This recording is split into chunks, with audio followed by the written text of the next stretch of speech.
kitchen where the magic's made. Leah and Trisha got it laid. Low-carb dishes on the rise. Healthy meals usually pride. Hi there, it is pumpkin season and I am a pumpkin spice girl, so I'm gonna do Southern Keto. Natasha Newton, and she has a almond flour crust and she has a pumpkin pie recipe that I'm gonna be following. It's very simple and I've never made it, but I looked at it and it's very simple. I've made keto pumpkin pie before and it's really good. I went shopping the other day and I found some spices and I'm gonna use cinnamon Vietnamese from a fancy spice shop that I found, and then pumpkin pie spice. I'm really excited about this. So we're gonna be using these. You can use any brand of pumpkin. Today I'm doing Libby's. Usually I do like a Great Value, Schnucks, whatever, it does not matter. Libby's is the best. So we're gonna start out first doing our crust. 1 1/4 cups of finely ground blanched almond flour. You can use any brand you want.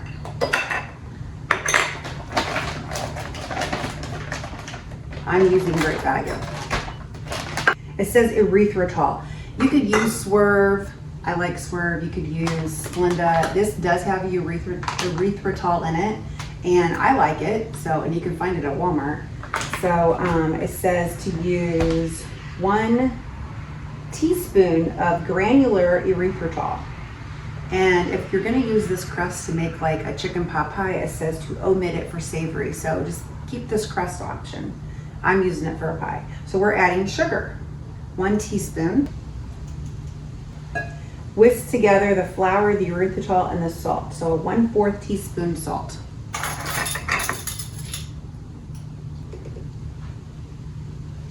So it says to whisk.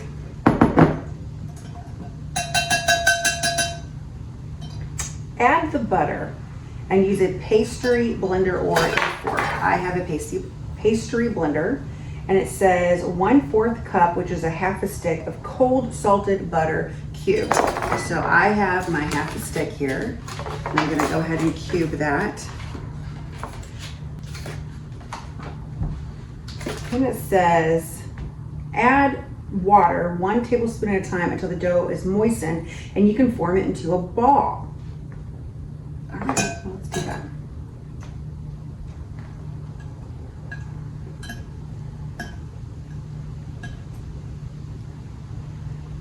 It says to add a tablespoon of water. It says 1 to 2 tablespoons of cold water. I lost some butter.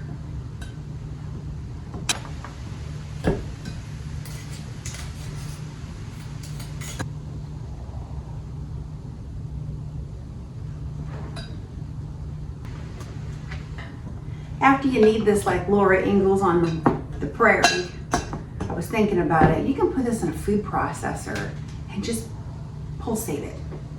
It would save you some time. But I mean, if you don't have one, I mean, you're just gonna have to do the work. It still works. I did it. It's a little time consuming, but not a lot. I'm using a food processor next time.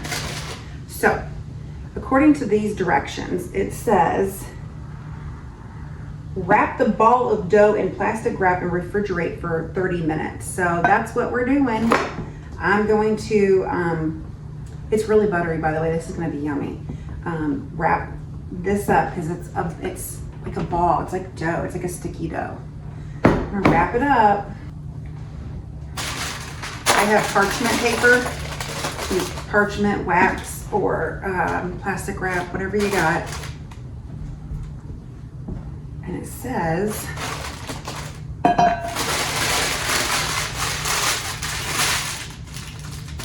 wrap this up in a dough ball. And then I'll put this in my refrigerator. 30 minutes. Now we're gonna go ahead and make the pie. I have already preheated my oven to 350, and it says to get a mixing bowl, which I have right here. And it says to whisk your eggs, and it's 2 large eggs, so that's what I'm gonna do.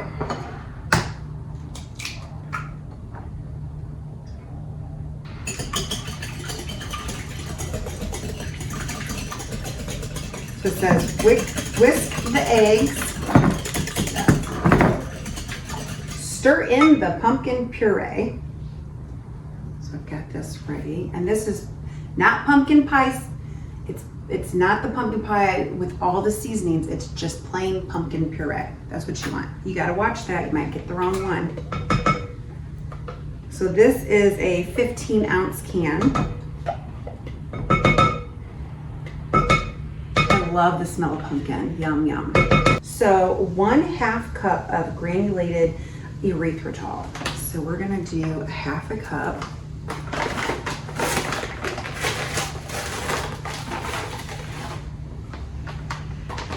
One tablespoon of pumpkin pie spice. This is the new spice I got. Oh, yes. Make that into a candle. I love this. There we go. 1 teaspoon of ground cinnamon. Yes. This is yummy. 1/2 teaspoon of salt. Now they want to stir this together. I should use a clear bowl so you could see what I'm doing here. It smells so good. You could use a hand mixer. You really don't need to for this, but you could if you want. So while stirring, slowly pour in the cream and continue to stir until completely combined with the pumpkin mixture. It's a really dark pumpkin mixture. So 3/4 cup heavy whipping cream. So I'm going to go ahead and do 3 of my 1/4 because I said to do it slow.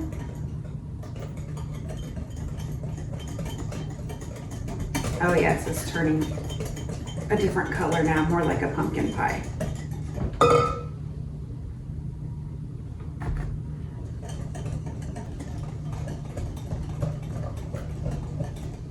I want to make sure all my seasonings aren't sticking to the side. Get all that delicious cinnamon and pumpkin in there. And that's all. You pour it into the crust and you cook it for 45 to 50 minutes. So we're just waiting for our crust. That's what it looks like. That's the consistency. Okay, it's been 30 minutes and I took the dough out of the refrigerator and it is sticky. And I'm gonna spray my pie plate. I'm gonna plop it down. It is sticky, still. So it says to use your hands, press the dough evenly across the bottom and the sides. And then we're gonna pre-bake for 12 to 15 minutes. So I'm just gonna go ahead. It says to use water to get it to unstick. Just try and press it down.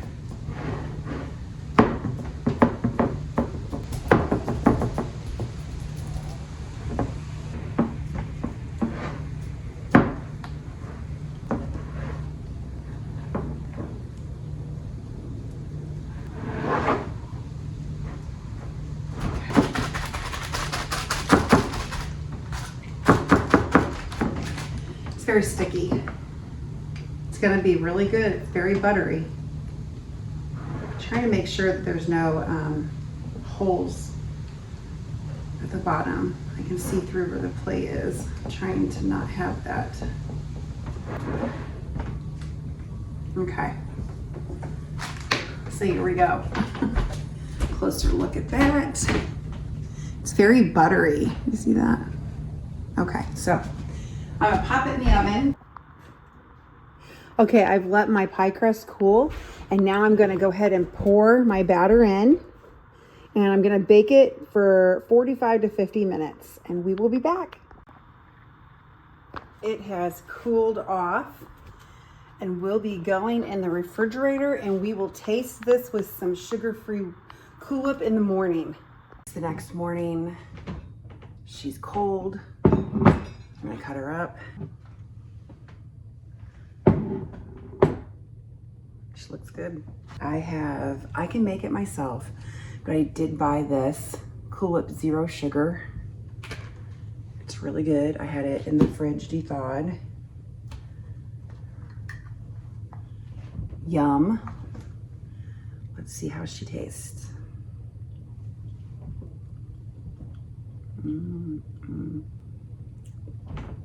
If you make this, nobody will know it's keto. Try it, it's really good. In a kitchen where the magic's made, Leah and Trisha got it laid. Low-carb dishes on the rise, healthy meals usually prize.